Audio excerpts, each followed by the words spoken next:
right, we're doing the damn thing. Welcome to Taryn Describes the Plot, where I describe a movie, creator's choice. What terrible movie did you pick this time, Taryn? That's a lovely question. Thank you for asking.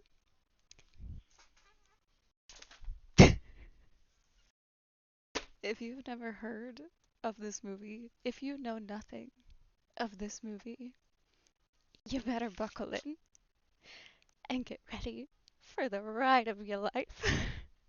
Descendants is a Disney Channel original movie, or DCOM. In fact, it is the epitome of a Disney Channel original movie. It is the golden child of all of the DCOMs. Shit's right up there with Frozen in terms of 2010's youth's cultural impact. So the basic premise of Descendants is that all of the classic Disney fairy tale characters uh, coexist in one universe. In fact, in one nation called the United States of Oregon. And not only do they all exist in the same universe, but they've all mated with one another and produced, you fucking know it, baby, descendants. That's right. This movie is about the children of Disney characters. The first bit of world building we get about Oregon is segregation. All of the villains of the world have been rounded up and banished to the Isle of the Lost, an island with a magical barrier that keeps everyone sealed inside and unable to use magic, so that the rest of Oregon can live in peace without villains. Huzzah! But Taryn, that's not fair to the children that were born on the isle. That is exactly what our future king-to-be, Ben, thinks. Isn't he so handsome? Isn't he so charming? I bet you know exactly who his parents are. I bet you could guess which iconic Disney couple that this story wanted to be its king and queen. Actually, you're wrong. It's Belle and Beast. Because who better to rule Oregon than the neat wife and her furry husband? You know, I looked on IMDb for an actual name for this man. Apparently, he doesn't have one. His name is Beast. Belle and Beastie have been peacefully ruling Oregon for 20 years since sealing off the Isle of the Lost. And now that their son Ben is about to be crowned king, he announces that his first proclamation is to pick 4 lucky little villain kids from the Isle of the Lost to come to Oregon and to live there, and even attend Oregon Prep, the very same high school that Ben himself goes to. Cue the grand entrance of our 4 protagonists. So this is our main character, Mally, Mal Little Darlin', played by the Bicon Dove Cameron. Mal is the daughter of Maleficent, who is the, well, villain of Sleeping Beauty, but also immediately established to be the biggest, baddest villain of them all. Which, like, big, dark magic, dragon lady sorceress, yeah, I get that. I respect the pick for the biggest, baddest villain. So what other baddies do we have in the parent lineup? Evil Queen, Jafar, and Cruella? Okay. Alright, let's rapid fire off our other protagonists so that I can go to bed. Jay, son of Jafar, likes stealing, not very smart. Carlos, son of Cruella de Vil, terrified of dogs. And lastly, we have Evie, who is the very platonic best friend of Mal. They're roommates. Daughter of Evil Queen likes sewing. There we have our four main protagonists. Good morning. Well, no time has passed for you. It's a new day for me, which means I get to spend another day talking about Descendants. New outfit, better lighting, as it is actually day while I'm filming this time. We left off yesterday having just met our four protagonists. They send a magical limousine that can pass through the barrier to pick up our four kids and bring them back to Oridon, where they meet Ben. They get to tour Oridon Prep, find their rooms, get settled in, discover things like chocolate for the first time since they apparently don't have anything good on the island, is basically what we learn with them interacting with the world. Is everything good is a new experience to them because they didn't have it on the island.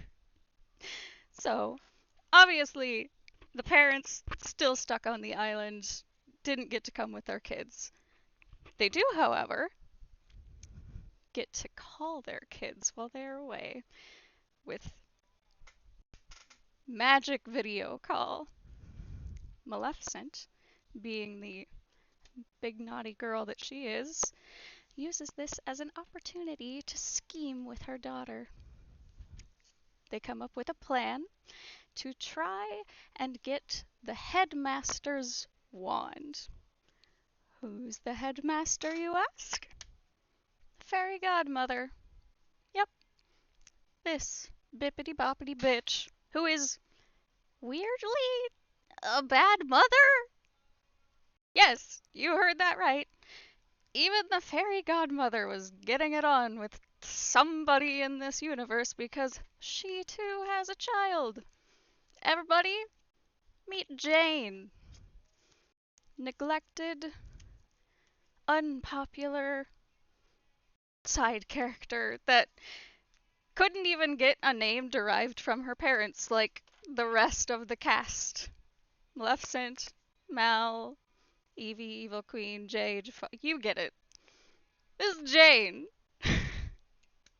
Jane, everyone. So Maleficent wants Mal to steal Headmaster Fairy's wand because it is the only thing that can take down the barrier surrounding Villain Isle.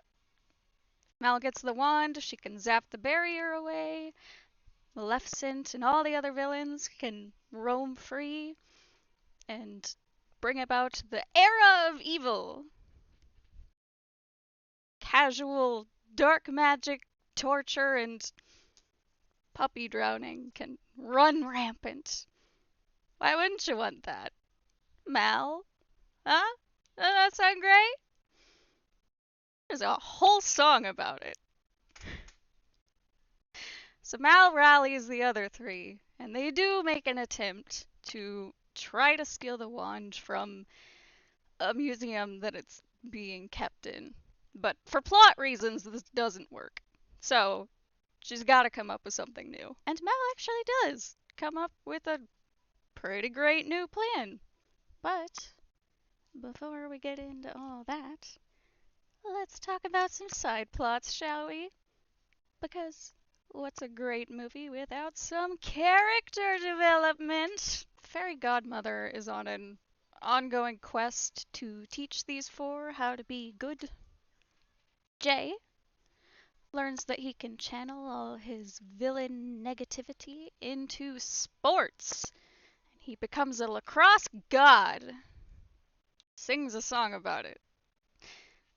Carlos gets over his fear of dogs by meeting this ugly ass dog. I hate this fucking dog. He learns to talk in the second movie, and I so badly want Jay to just full force launch this fucker right into a wall with his lacrosse stick thing. His name is fucking Dude. Hate this dog.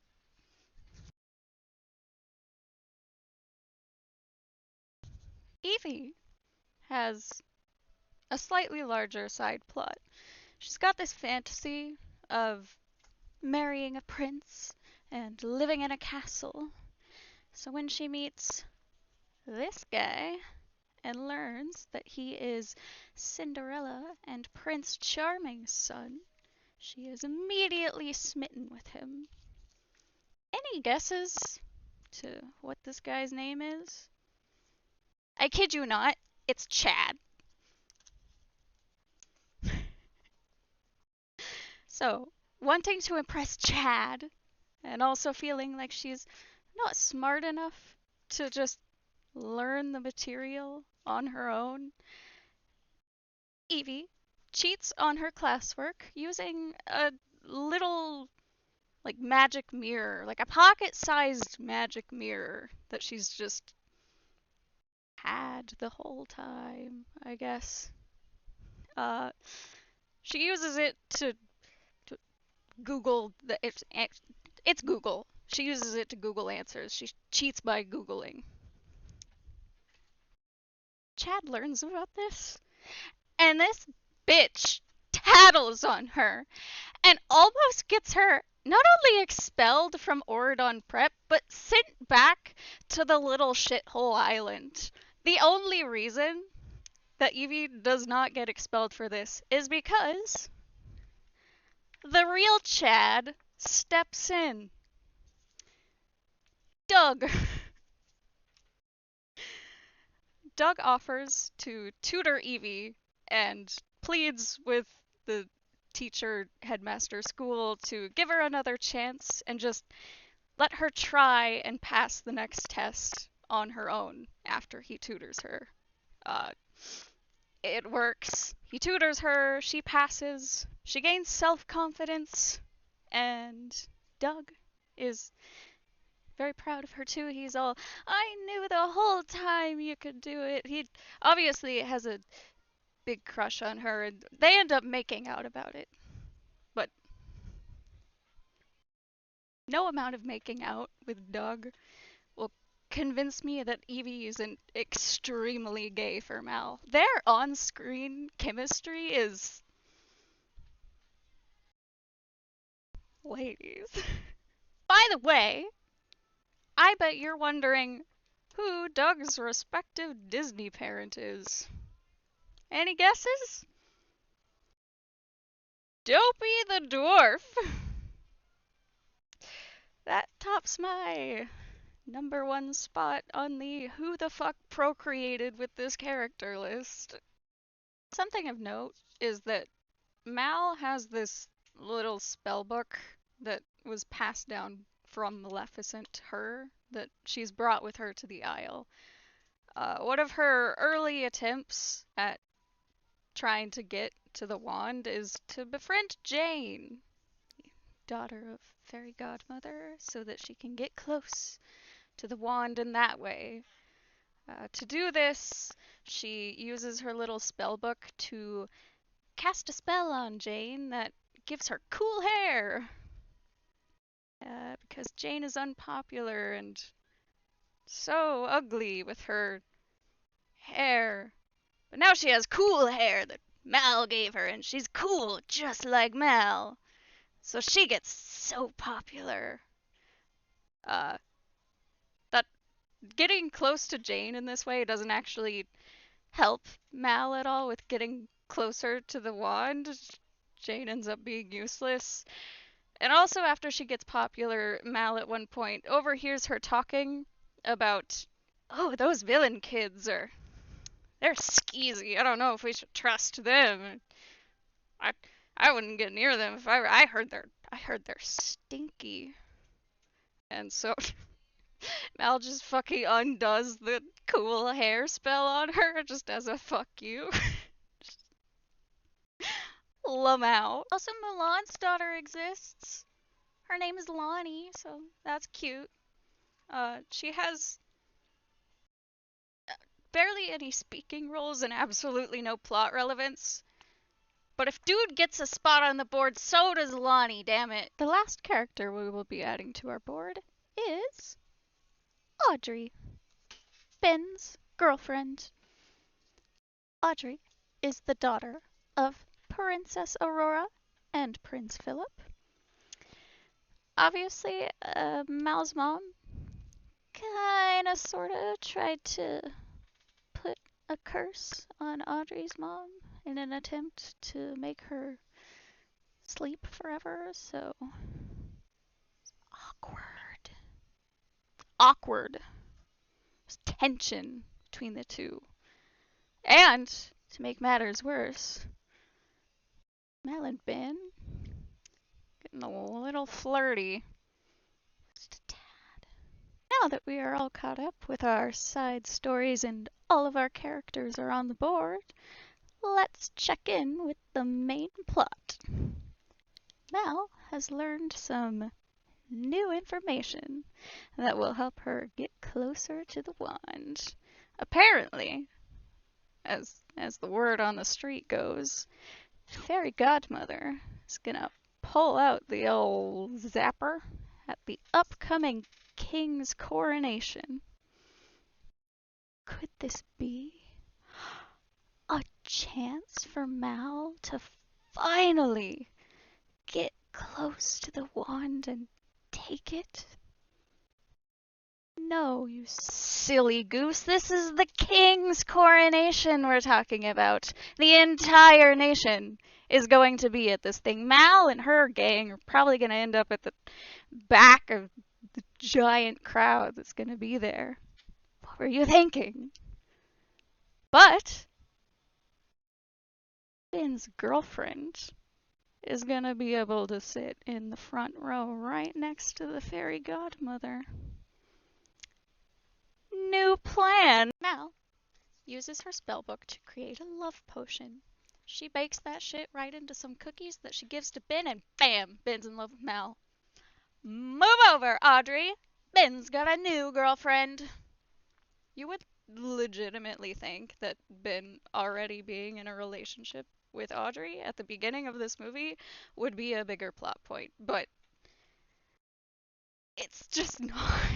There's a song right after Mal gives her love cookies to Ben. He sings in front of the entire school about how much he loves Mal, and, like, I guess him and Audrey are just over. In the background of the song, you can kind of see Audrey, like, trying to make out with Chad. So, but there's, like, never actually a breakup scene or anything. Not once do they mention that Ben just straight up left Audrey for Mal. Not in the first movie, anyway. That has to wait until Descendants 3 for them to acknowledge this. You know what? As an aside, uh, Lonnie actually came in clutch because to make that love potion that she feeds to Ben, Mal needed someone's tears, someone's like genuine tears of sadness. So Lonnie's whole point in this movie is for the villain kids to make her cry so that they can make the love potion. So great! Mal and Ben are dating now. He sang a super cool love song about her. They went on a date to the enchanted lake together.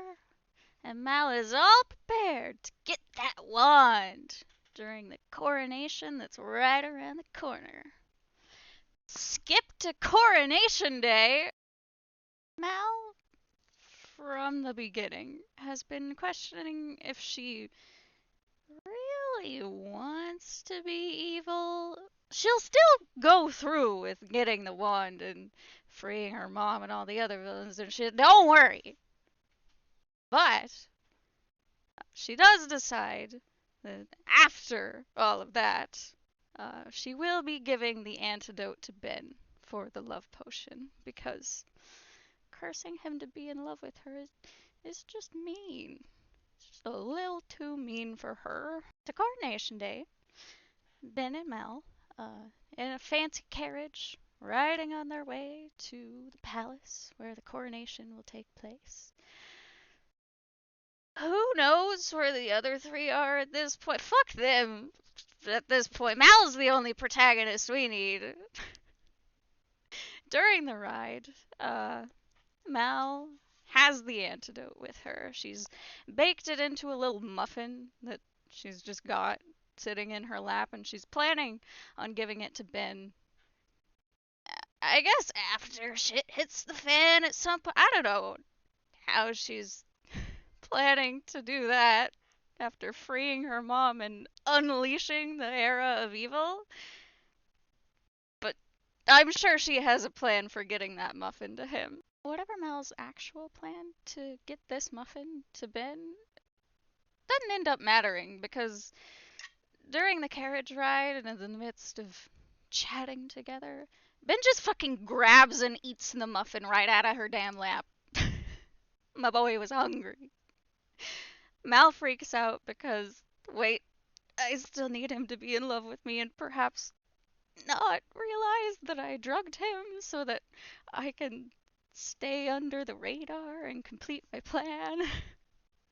So while she's all internally freaking out, she's trying to figure out if the antidote is working yet, and nonchalantly questions Ben, like, hey, so are you still in love with me? Or... And Ben goes, I don't know. Why don't we give the anti-love potion a chance to kick in? Ben knew she drugged him? I guess his dad isn't the only one with weird kinks.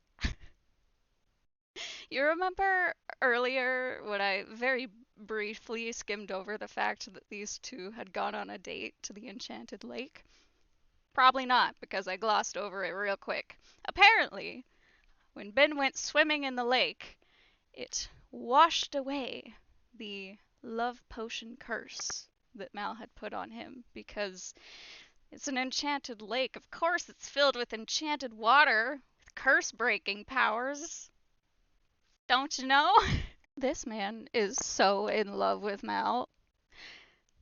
He goes on a speech where, a little bit full of himself, he first admits to, yes, I've known about the love poison ever since our first date, the Enchanted Lake. And then goes on, says, it must have been so hard for you to be in love with me while I was still with Audrey.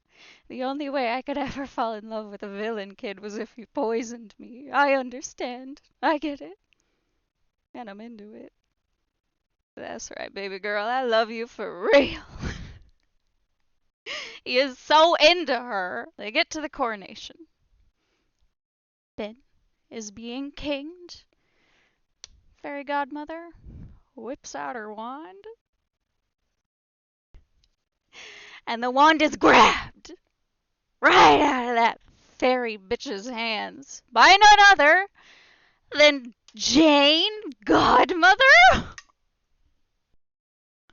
This little shit seizes the damn wand like it was her God-given right because she wants cool hair again.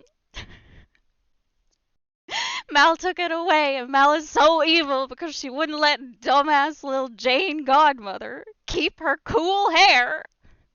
So now she's gotta throw a huge tantrum, steal her mom's wand, so she can get her hair back, I guess.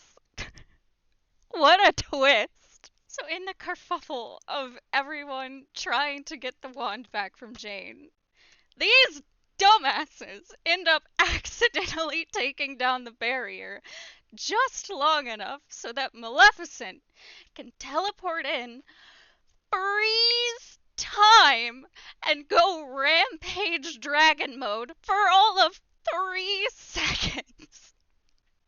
I think it was because they only had so much budget for the dragon CGI. It was legitimately about 3 seconds that this woman was in dragon mode.